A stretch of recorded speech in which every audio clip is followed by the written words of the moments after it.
should be honest or if I should. So all right, I'll give you an example. Give me an example.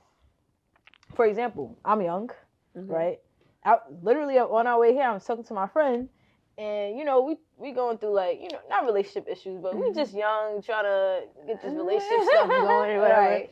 And like sometimes they tell us when you're young, it's like I might have a therapy session. They tell us when we're young, we're supposed to have fun, right? Like live your life, don't. Like, have fun. These are the years when you're supposed to just do you, whatever. Yeah. But at the same time, when you're doing you also can end up hurting people's feelings. You know what I'm saying? Right. And at some point, it's like that messes with your integrity, right? So I'm just saying, like, has there ever been a time or situation? It doesn't even have to be relationship based, but like, no, I'm happy when your integrity was like under attack, where you're like, No, listen, and let me say this: I've done some things that are not aligned with that now. I'm 32 years old.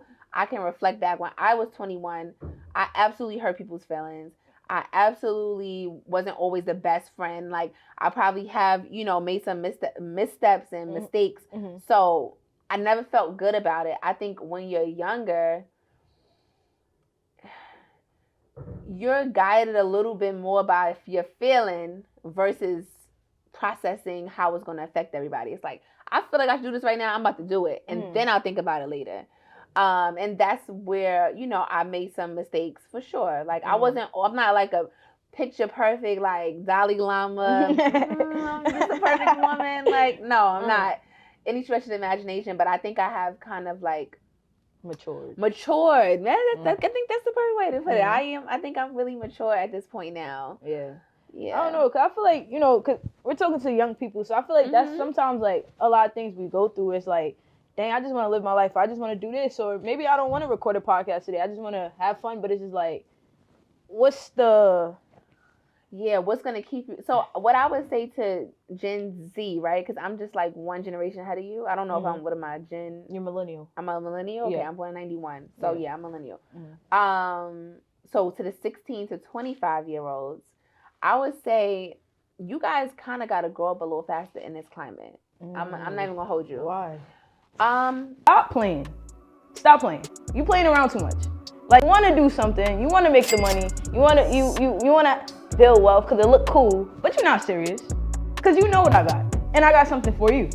The Blueprint for Investing, Volume 1, created by me, Aaliyah Dua. It gives you a step-by-step guide on how to get started investing in the stock market. See, if you want to really build wealth, you got to put your money into things that's going to work for you, right? Because the job money cool, but you want to make the money work too, right? So it's going to give you a step-by-step guide, investing tools, the apps to use, everything. And the best part is, I know you don't like to read, so I only made it 28 pages. That's it, right? 28 pages, and you getting yourself some wealth of knowledge. So make sure y'all tune in, get your copy today, and go to financialrevolutionn.com. Let's get it, y'all. Back to the episode. We living in some treacherous times. When I was 16, the world wasn't the way it looked right now. Like, it was just, this is my opinion. I just feel like there was a little bit more grace for you to mess up and bounce back. And people were a little bit more forgiving and loving, and just the vibration. Like, y'all growing up in a vibration where there's no code.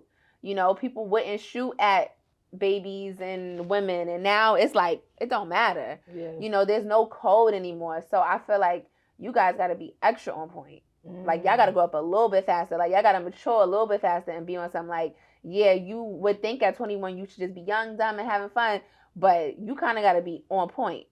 Yeah. Like, you got to be, you got to balance out your fearlessness with maturity. And like, I think if you talk about principles and values, that's what'll ground you. Like, get clear on who you are and who you're not, even at 16.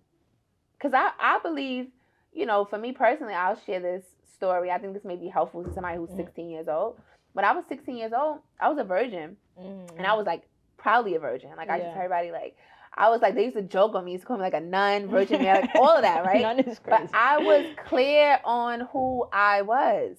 And no guy could talk. And I had not to brag, but I had lots of niggas. You know what I'm saying? I'm sorry about to say you had but no, I had a lot of guys. I talked to a lot of guys, hood niggas, like, you know what I'm saying? It wasn't like I was just talking to guys that was going to church. Like, I was talking to different guys, but they respected that I was so clear on who I was that they fucked with me because of that. It was like, nah, I fuck with Jazz. Like, damn, I wish that she was having sex. And like, I'm probably going to have sex with another girl and just lie to her and tell her that I'm not. But I'm going to respect her for being who she is. I'm not peer pressure. Niggas wasn't putting that pressure on me because I was like, what it was.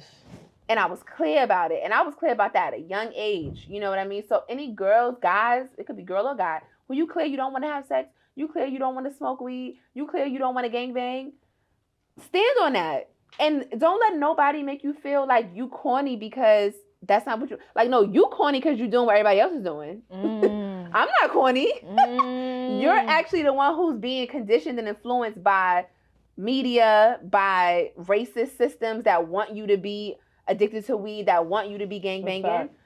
I'm doing something that's individual. I have an individual mind. So I would want your generation, if they learn anything from this podcast, to take away is be clear on who you are and who you're not and stand on that. I'm so happy you said that, right? Just because, just to speak to my 16-year-old self, right? When I was, let's say, in high school, I'm not going to say I was doing anything, but I was just doing anything just to kind of fit in, right? And I could say, like, because I wasn't clear on, I feel like I knew myself, but the person I was based off of the people around me. If that makes sense, right? So I was easily influenced by the people around me. So if everybody is wearing this is what we wearing. Okay. If everybody's doing this is what we're doing. Like, I was very much like a people pleaser, just trying to go with the vibes, trying to be accepted, trying to be cool, right? Because I was always the youngest one out the group. Okay. Right? So it was like that type of thing. Like, I'm always trying to play catch up. You know what I'm saying? But I forgot, I feel like the pandemic. During the pandemic, it was like, all that had to stop, right? I had to learn who I was. And I had like some situations where I just really had to sit and reflect. And that's when I'm like, nah, so I forgot my aunt, she told me, she said, do you know what core values are? And I didn't. And she broke down the whole thing. And I will never forget that conversation. She was like, you need to know what core values are. You need to have 5 things or whatever that you live by and nobody can take from you. And that's what's going to teach you how to go through life. Right? Because right now you just doing whatever because you don't stand for nothing. Yes. But when you have them values, it's like, all right, this messing with my integrity. Like, one of my values is respect. So I'm not openly disrespecting anybody. I'm not letting anybody openly disrespect me. You know what I'm saying? Yeah. So I think like that is just like super, super important. Like, you hit it. Your aunt was 100% right. And those conversations are so important, right? That your aunt took the time to have that conversation with you. Like, it's so true. And that's what I mean. I didn't say core values. That's a better way to say it. Like, core values. Yeah. It's your guideline. It's almost like if you are a Christian, it's your Bible, right? Yep. Like, and as a Christian, you can have the Bible and have your core values, right? Yep. And what you will find, I am a Christian, I find that a lot of my core values are baked into Christian values, right? Yeah. So if you get away from the religion part of it and you really focus in on the principles, love, compassion, grace, mercy. These are great core values to have. Like, people get so caught up like, oh, I'm not into religion. Like, I'm more of a spiritual person. Like, I'm a super spiritual person.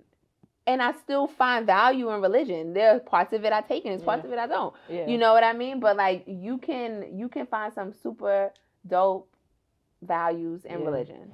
Yeah, too. And even my father was telling me, he was like, you know, when you really break down the word religion, it really just stands for something to rely on, right? And he was saying, like, that can be any religion that you choose because each religion has its meanings and values and stuff like that. And it was like, even if you choose not to rely on a certain religion, you still have your core values that you rely on, right? So religion just gives people, like, a way of life because they believe in a certain thing, so they live by that way of life. Yeah. So it's just, like, saying the same thing, but no. But so, like...